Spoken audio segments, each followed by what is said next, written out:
کہ غوث پاک رضی اللہ المولا تبارک و تعالی عنہ اتنی عبادت کیوں کرتے تھے؟ میں منتظمین سے کہوں گا کہ وہاں روک دیں لوگوں کو یا چپ کرائیں، وہاں باتیں نہ کریں لوگ، ان کی باتوں کی آواز یہاں تک آتی ہے۔ ایک مرتبہ درود شریف پڑھ لیں آپ۔ اللہم صلی علی سیدنا و مولانا محمد معدن الجود والکرم وآلہ وصحبہ وبارک وسلم۔ پوری توجہ سے سنیں۔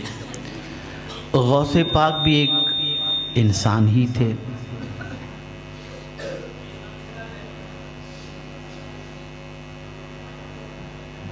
لیکن آپ دیکھیں ہم سے مشکل سے عشاء کی نفل پڑھی جاتی ہے، ہم سے مشکل سے ظہر کی نفل پڑھی جاتی ہے، اور غوث پاک رضی اللہ تعالیٰ عنہ کا معاملہ یہ ہے کہ 40 سال تک انہوں نے عشاء کے وضو سے فجر کی نماز ادا فرمائی۔ ایک ایک رات میں ہزار رکعتیں وہ پڑھ لیتے تھے۔ کئی سالوں تک گھاس پتے اور پانی پی کر انہوں نے زندگی گزاری۔ ذہن میں ایک سوال ابھرتا ہے کہ یہ کیسے وہ لوگ کر لیتے تھے؟ اور تقریباً اولیاء کی زندگی کا اگر آپ جائزہ لیں تو ان کی زندگی 2 چیزوں سے بڑی عظیم وابستگی نظر آئے گی، نماز اور قرآن۔ ان کی باتوں میں اثر کی وجہ بھی قرآن بیان کرتا ہے کہ وَالَّذِينَ يُمَسِّكُونَ بِالْكِتَابِ وَأَقَامُوا الصَّلَاةَ إِنَّا لَا نُضِيعُ أَجْرَ الْمُصْلِحِينَ۔ میں وہی آج سمجھانا چاہوں گا کہ ان کے ذہن میں کیا تھا کہ ان کے لیے عبادت آسان ہوتی تھی، وہ کس راستے پر چل رہے تھے کہ ان کو بہت آسان سا لگتا تھا اتنی رکعتیں پڑھنا، اور ہمارے لیے بوجھ کیوں ہے؟ اگر آپ نے آج بہت غور سے سن لیا تو انشاءاللہ محسوس کریں گے کہ ہمیں کس راستے پر چلنا چاہیے۔ اللہ ارشاد فرماتا ہے فَمَنْ كَانَ يَرْجُو لِقَاءَ رَبِّهِ، جو اپنے رب سے ملنے کی امید رکھتا ہے، فَلْيَعْمَلْ عَمَلًا صَالِحًا، وہ نیک عمل کرے۔ اللہ سے ملنے کی امید آپ اور ہم رکھیں یا نہ رکھیں، لیکن ایک نہ ایک دن اللہ کی بارگاہ میں ہمیں حاضر ہونا ہے۔ قرآن کہتا ہے وَاتَّقُوا يَوْمًا تُرْجَعُونَ فِيهِ إِلَى اللَّهِ، اللہ سے ڈرو، اس دن سے ڈرو جس دن تم پلٹ کر اپنے رب کی طرف جانے والے ہو۔ تو آپ مجھے بتائیے کہ لوٹ کر اللہ کی بارگاہ میں جانا ہے، اپنے رب سے ملنا ہے۔ کچھ لوگ اللہ سے ملنا پسند نہیں رکھتے، اس کی بھی صفت کیا ہوتی ہے اور اس کو کیسے پہچانے وہ بھی سمجھ میں آ جائے گا۔ اور جو لوگ اللہ سے ملنے کی امید رکھتے ہیں ان کی صفت کیا ہے، قرآن کیا کہتا ہے، اسے بھی سماعت فرمائیں۔ فَمَنْ كَانَ يَرْجُو لِقَاءَ رَبِّهِ، جو اپنے رب سے ملنے کی امید رکھتا ہے، فَلْيَعْمَلْ عَمَلًا صَالِحًا، وہ نیک عمل کرے۔ ہم سب جانتے ہیں کہ ایک دن مر کر خدا کی بارگاہ میں جانا ہے۔ اب ملنے کے اللہ سے 2 طریقے ہوتے ہیں۔ ایک، اللہ سے جب ملاقات کریں تو اللہ راضی ہو، اور ایک، اللہ سے ہم ملاقات کریں تو اللہ ہم سے ناراض ہو۔ اور جب بندہ اللہ عز و جل سے چاہتا ہے کہ اللہ سے ملاقات اس حال میں ہو کہ اللہ ہم سے راضی ہو۔ اب اس کو بتانے سے پہلے میں ایک سوال پوچھ لوں، کیا ہم میں کا کوئی شخص ایسا ہے جو مرے گا نہیں؟ جواب دینا آپ۔ کل نفس ذائقۃ الموت، ہر نفس کو موت کا ذائقہ چکھنا ہے۔ جب مرنا برحق ہے اور کسی کا انتقال ہوتے ہی ہم کہتے ہیں انا للہ و انا الیہ راجعون، ہم اللہ کے لیے اور پلٹ کر اسی کی طرف جانے والے ہیں۔ تو پلٹ کر اللہ کی طرف جانا ہے، اس سے ملاقات کرنی ہے۔ امید رکھو یا نہ رکھو، ملاقات ہوگی، ڈیفینیٹ ہوگی۔ تو اب جو اللہ سے ملنے کی امید رکھتا ہے قرآن کہتا ہے فَلْيَعْمَلْ عَمَلًا صَالِحًا، وہ نیک عمل کرے۔ اگر آج ہم نیک عمل میں سستی کر رہے ہیں، نیکیوں سے بھاگ رہے ہیں، نیکی ہمارے اوپر بوجھ بن رہی ہے، تو وجہ سب سے بڑی یہ ہے کہ ہم نے اللہ سے ملاقات کے تصور کو دماغ سے نکال دیا۔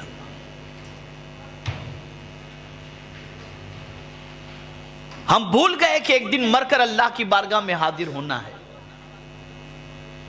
اور اگر یہ امید ہمارے دل میں ہے کہ ہم اپنے رب کی بارگاہ میں حاضر ہوں گے تو قرآن کہتا ہے فَلْيَعْمَلْ عَمَلًا صَالِحًا، تو نیک عمل کرو۔ اب وہ لوگ جو اللہ سے ملنے کی امید نہیں رکھتے، ایک کو بند کر دو، اللہ سے ملنے کی امید نہیں رکھتے، ان کی کیفیت کیا ہے اس کو قرآن نے بیان کیا۔ ذرا تلاش کر لیجئے اس کے اندر کہ کہیں ہم اس کے اندر تو نہیں ہیں جو اللہ سے ملنے کی امید نہیں رکھتے۔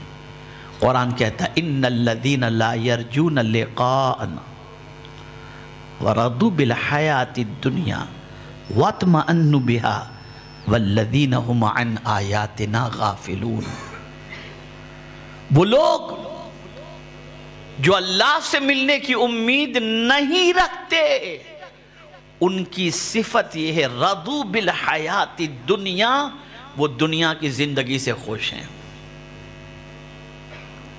اور صرف خوش ہی نہیں واطمأنوا بها، اس سے مطمئن بھی ہیں، والذین هم عن آیاتنا غافلون، اور ہماری نشانیوں سے وہ غفلت برتتے ہیں۔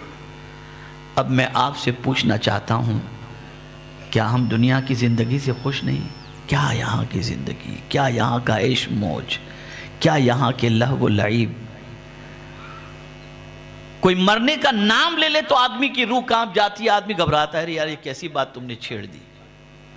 یا اگر آدمی کسی محفل کے اندر ہنس بول رہا ہے، کھیل کود رہا ہے، اور کسی نے کہہ دیا فلاں کا انتقال ہو گیا، تو کہے گا یار تجھے ابھی سنانا تھا، تھوڑی دیر بعد میں سنا دیتا، تو نے پورا مزہ ہی خراب کر دیا۔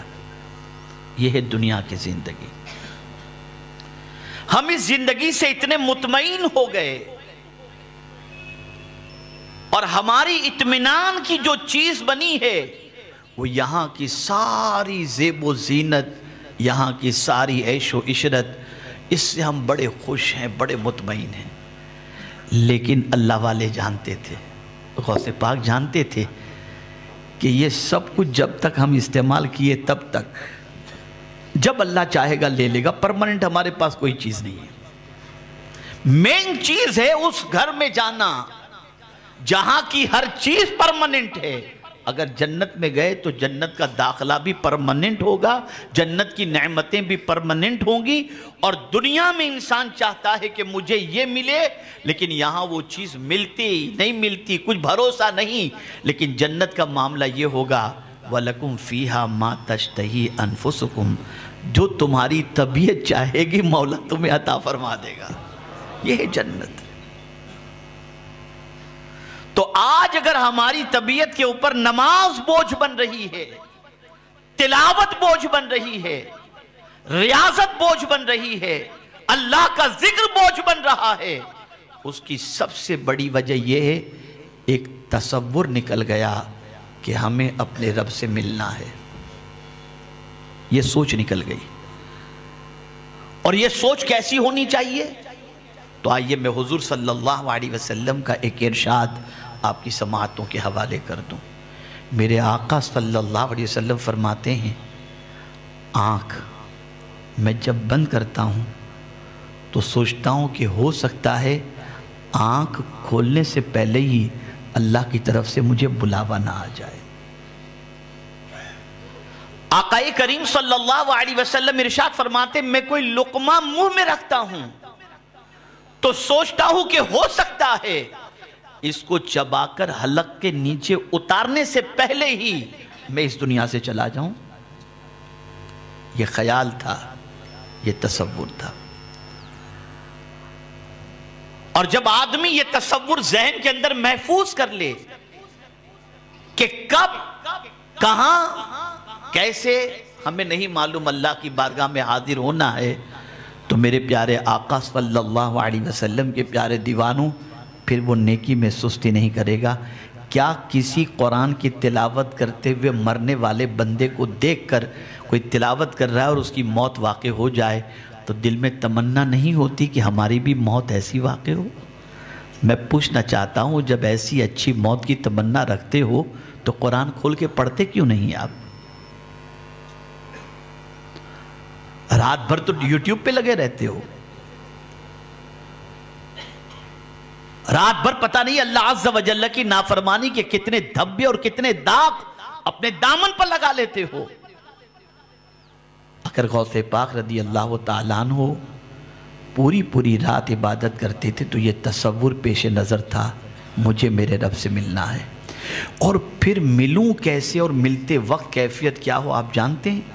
غوث پاک رضی اللہ المولا تبارک و تعالی عنہ خانہ کعبہ کے دروازے کو پکڑ کے رو رہے ہیں۔ کون غوث پاک؟ ماں کے پیٹ سے ولی پیدا ہوئے۔ کون غوث پاک؟ جو ماں کے پیٹ سے 17 پارے کے حافظ پیدا ہوئے۔ کون غوث پاک؟ جو پیدا ہوتے ہی کرامت ظاہر کرنا شروع کر دیتے ہیں۔ وہ عظیم غوث پاک جب کعبے کے دروازے پر پہنچتے ہیں تو کعبے کے دروازے کو پکڑ کے رو کر کے دعا کرتے ہیں، اے اللہ عبد القادر کے گناہوں کو معاف فرما دے۔ اور اگر عبد القادر کے گناہ معافی کے قابل نہ ہوں تو قیامت کے دن اسے نابینا اٹھانا تاکہ تیرے نیک بندوں کو دیکھ کر وہ شرمندہ نہ ہو جائے۔ یہ تصور تھا، بھول گئے ہم۔ ہمارے تو 10 سال بعد کے پلان بنے ہوئے ہیں، 25 سال بعد کے پلان بنے ہوئے ہیں۔ یہ پلان بنانا کوئی گناہ کا کام نہیں، لیکن یہ بھی تو پلان بنا کے سوچ چلا کریں کہ کب روح قبض ہو جائے گی، رب کی بارگاہ میں حاضر ہوں تو کیسے حاضر ہوں۔ وہ کیفیات جو اللہ سے ملنے کی امید نہیں رکھتے، ان کیفیات کے ہم شکار ہو گئے کہ دنیا کی زندگی سے خوش ہیں اور اس سے مطمئن ہیں۔ اور ایک اور بات عرض کر دوں، وہ لوگ جو رسول رحمت صلی اللہ علیہ وسلم کے طریقے پر چلنا ضروری نہیں سمجھتے یا کوتاہی کرتے ہیں، اس کی وجہ بھی قرآن نے بیان کی۔ سیدنا غوث پاک رضی اللہ تعالیٰ عنہ سرکار صلی اللہ علیہ وسلم کی سنتوں کے اتنے پابند تھے، سنتوں کی بات کر رہا ہوں، اتنے پابند تھے کہ میرے پیارے آقا صلی اللہ علیہ وسلم کے پیارے دیوانوں، کسی نے آ کر غوث پاک سے کہا، حضور فلاں دریا کے کنارے پر ایک اللہ کے ولی تشریف لائے ہوئے ہیں۔ غوث پاک نے فرمایا، اچھا چلو چل کر ملاقات کرتے ہیں۔ غوث پاک رضی اللہ تعالیٰ عنہ ملاقات کے لیے تشریف لے گئے تو وہ وہاں نہیں تھے۔ غوث پاک نے لوگوں سے پوچھا کہ آپ کہہ رہے تھے یہاں اللہ کے ولی ہو، کہاں بیٹھے ہوتے تھے؟ کہا حضور یہاں پر۔ کہا اچھا نماز کہاں پڑھتے تھے؟ کہا یہیں پڑھتے تھے۔ غوث پاک نے ریت کو دیکھا، فرمایا یہاں جو نماز پڑھتے تھے وہ اللہ کے ولی نہیں تھے۔ ریت دیکھ کر غوث پاک نے فرمایا وہ اللہ کے ولی نہیں تھے۔ لوگوں نے کہا حضور کیسے؟ کہا دیکھیں ان کی انگلیوں کے پھیلے ہوئے کے نشان نظر آتے ہیں کہ ان کی انگلیاں پھیلی ہوئی تھیں، اور سجدے میں انگلیوں کو ملا کے رکھنا میرے نبی کی سنت ہے، اور جو سنت ترک کر دے وہ اللہ کا ولی نہیں ہو سکتا۔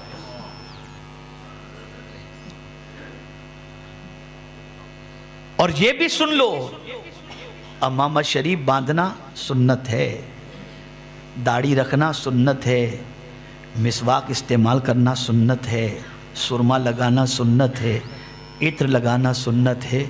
ہم ان سنتوں پر عمل کر کے سمجھتے ہیں کہ بہت سنتوں کے ہم بڑے پابند ہو گئے۔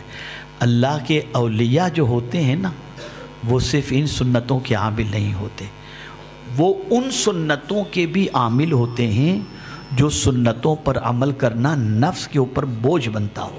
مثال کے طور پر کسی کو معاف کرنا نفس پر بوجھ ہے، میں چھوڑوں گا نہیں۔ لیکن اللہ کے ولیوں کا حال کیا ہے؟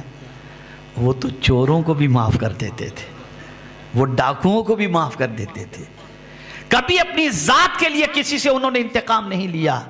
آج بازار کے اندر بہت سارے اس قسم کے لوگ ملیں گے، کون تیرے کو ستا رہا ہے؟ یہ ستا رہا ہے نا، ٹھیک ہے دیکھو اس کی پیشاب بند کر دوں گا۔ اللہ والا جو ہوتا ہے وہ پیشاب کسی کی بند ہو جائے تو وہ جاری کرواتا ہے، بند نہیں کرتا کسی کی پیشاب۔ وہ تکلیف نہیں دیتے کسی کو، وہ تکلیفوں کو حل کرتے ہیں۔ میرے پیارے آقا صلی اللہ علیہ وسلم کے پیارے دیوانوں، ہمارے اوپر اگر اللہ کے رسول صلی اللہ علیہ وسلم کے طریقے پر چلنا اگر گراں گزر رہا ہے تو اس کی بھی ایک وجہ قرآن نے بیان کی، لَقَدْ كَانَ لَكُمْ فِي رَسُولِ اللَّهِ أُسْوَةٌ حَسَنَةٌ لِمَنْ كَانَ يَرْجُو اللَّهَ۔ اللہ کے رسول صلی اللہ علیہ وسلم کی زندگی اس کے لیے نمونہ ہے جو اللہ سے ملنے کی امید رکھتا۔ ہم بھول گئے کہ ہم اللہ سے ملیں گے، اس لیے سنتوں پر اور طریق مصطفیٰ صلی اللہ علیہ وسلم پر عمل کرنا ہماری طبیعت پر گراں گزرتا ہے۔ لیکن اگر ہم اولیاء کی زندگی کو دیکھیں، صحابہ کی زندگی کو دیکھیں، تابعین کی زندگی کو دیکھیں، سارے بزرگان دین کی زندگی کو دیکھیں تو یہ تصور ان کے پیش نظر تھا کہ ہمیں اللہ کی بارگاہ میں حاضر ہونا ہے، اللہ عز و جل کی بارگاہ میں جواب دینا ہے، اللہ عز و جل کو منہ دکھانا ہے۔ اللہ اکبر! آپ ذرا سوچو، ایک نوکر اگر خیانت کرتا ہے تو اپنے سیٹ کو منہ دکھانے کے لیے شرمندگی محسوس کرتا ہے، بھاگا بھاگا پھرتا ہے، چھپتا چھپتا پھرتا ہے۔ اور ہم جیسے مجرم و گنہگار بھی مدینہ منورہ جاتے ہیں تو اندر سے طبیعت کہتی ہے کہ سر تاپا گناہوں میں ڈوبے ہوئے ہم لوگ حضور کو کیا منہ دکھائیں۔ حضور کی زندگی پر ہم نے نافرمانی کی، ان کے ارشاد کے خلاف ہم نے عمل کیا، اب کیسے منہ دکھائیں؟ تو میرے امام کہتے ہوئے نظر آتے ہیں، تجھ سے منہ چھپاؤں تو کروں کس کے سامنے؟ کیا اور کسی سے بھی توقع نظر کی ہے؟ حضور ہم گنہگار ہیں مانتے ہیں، لیکن آپ سے چھپ کر کے کہاں جائیں گے؟ اس لیے کہ آپ سے اگر چھپ گئے تو کون ہے جس کی نظر کرم ہماری زندگی میں انقلاب پیدا کر دے؟ اے رسول اعظم صلی اللہ علیہ وسلم کے دیوانوں، میں پوچھنا چاہتا ہوں کہ ہم اس لیے آج کا کوئی انسان کہیں ملازمت کرتا ہے، سیٹ کا پیسہ چوری کر لیا ہو، سیٹ کے مال میں خیانت کیا ہو تو سیٹ سے چھپتا چھپتا پھرتا ہے۔ ذرا مجھے بتاؤ، کوئی ایسا بھی ہے مال چوری کر کے جب سیٹ کو پتا ہو کہ میرا مال اس نے چوری کیا ہے اور سیٹ کے سامنے اچھی طریقے سے حاضر ہو؟ کوئی ایسا نہیں ہوتا۔ لیکن میرے پیارے آقا صلی اللہ علیہ وسلم کے پیارے دیوانوں، کبھی یہ بھی سوچو کہ پلٹ کر خدا کے سامنے حاضر ہونا ہے۔ کیا ہے ہمارے پاس؟ کیسی زندگی ہے ہماری؟ کیسے اعمال ہیں ہمارے؟ عبادت ہم پر بوجھ بن گئی، تلاوت ہم پر بوجھ بن گئی، نماز ہم پر بوجھ بن گئی۔ آج کا مسلمان نماز کو اپنے اوپر بوجھ تصور کر رہا ہے اور مردے کی طرح، بیمار کی طرح جیسے تیسے کر کے ایک فرد سے سبکدوشی چاہتا ہے بس ہو جائے، اس لیے کہ اسے نہیں معلوم کہ اللہ کی بارگاہ میں حاضر ہونا ہے۔ نماز میں آپ دیکھتے ہیں نا، ابتدا کرتے ہیں قیام میں ہاتھ باندھ۔ آپ دیکھے ہوں گے کسی بڑے کے سامنے آدمی جب حاضر ہوتا ہے تو حاضری کا طریقہ کیا ہوتا ہے؟ ایسے تھوڑی کھڑا ہوتا ہے، ہاتھ باندھ کر کھڑا ہوتا ہے۔ یہ نماز اللہ کی بارگاہ میں حضوری بتا رہی ہے۔ اب یہاں میں ایک لفظ عرض کر کے اپنی گفتگو کو ختم کرتا ہوں۔ ایک ہے حاضری اور ایک ہے حضوری، ایک ہے حاضری اور ایک ہے حضوری۔ ہماری مسجد میں حاضری تو ہے، حضوری نہیں۔ نماز میں ہم حاضر تو ہیں لیکن حضوری نہیں۔ کھڑے ہیں اللہ کی بارگاہ میں، جسم حاضر ہے، دل کہیں بھٹک رہا ہے، پتہ نہیں کہاں کہاں چلے۔ اور آقا کریم صلی اللہ علیہ وسلم فرماتے ہیں لا صلاة الا بحضور القلب، نماز اس وقت تک کامل نہیں ہوتی، مکمل نہیں ہوتی جب تک کہ تمہارا دل حاضر نہ ہو. آپ جانتے ہیں اللہ اکبر، جب نماز کے لیے مولا علی کرم اللہ تعالی وجہہ الکریم کھڑے ہوتے تھے کانپتے تھے کہ کس کے سامنے میں کھڑا ہوں، کس کی بارگاہ میں کھڑا ہوں.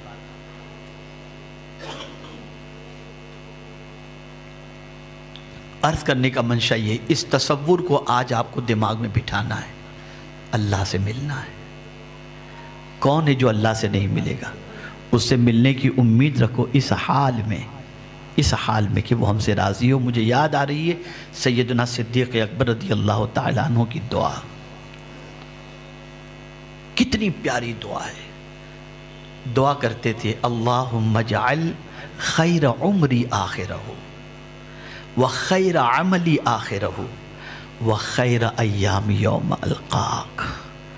دعا کرتے تھے اللہ میری عمر کا آخری حصہ بھی بہتر ہو، میرا آخری عمل بھی بہتر ہو، اور میرے مولا جب قیامت میں تجھ سے ملاقات کروں وہ لمحہ بھی میرے لیے بہتر ہو. میں ملوں تو تم اس سے راضی ہو، اس حال میں تجھ سے ملاقات کروں. تو آج اس تصور کو ذہن میں بٹھاؤ، جب طبیعت گناہ کی طرف مائل ہوتی ہو تو سوچ لیں مرنا ہے. کیا منہ دکھائیں گے خدا کو؟ اگر عبادت بوجھ بن رہی ہے تو یہ سوچیں کہ اللہ سے بھی ملنا ہے اور نیکی نہیں کریں. اگر اس تصور کو ذہن کے اندر محفوظ کر لیا گیا، طبیعت میں ذوق بندگی بھی پیدا ہوگا، شوق عبادت بھی پیدا ہوگا، شوق تلاوت قرآن بھی پیدا ہوگا. اور انشاءاللہ العظیم جب ہمارا جانے کا وقت آئے گا تو ایسے بندوں کے لیے قرآن کہتا ہے جو اللہ سے ملنے کی امید رکھتے ہیں، ان کے آخری وقت پر جاتے وقت ان سے خطاب کیا جائے گا یا ایتھا النفس المطمئنہ ارجعی الی ربک راضیۃ مرضیہ فادخلی فی عبادی وادخلی جنتی. اے نفس مطمئنہ لوٹا اپنے رب کی طرف، لوٹا اپنے رب کی طرف اس حال میں کہ تو خدا سے راضی اور تیرا خدا تجھ سے راضی ہے. فادخلی فی عبادی، میرے بندوں میں داخل ہو جا، وادخلی جنتی، اور میری جنت میں داخل ہو جا. ان چیزوں کو ذہن میں رکھو. محفل منعقد کرنا، جلسہ منعقد کرنا، اس کی وجہ سب سے بڑی یہ ہوتی ہے تاکہ ہم ان چیزوں کو سیکھیں جن چیزوں کو سیکھنے کے بعد ہماری دنیا آخرت دونوں بہتر ہو. اس لیے اللہ کی بارگاہ میں دعا کرتا ہوں کہ اللہ تعالیٰ آقا کریم صلی اللہ علیہ وسلم کے صدقہ و طفیل مجھے آپ کو سب کو کہنے سے زیادہ اور سننے سے زیادہ عمل کی توفیق عطا فرمائے.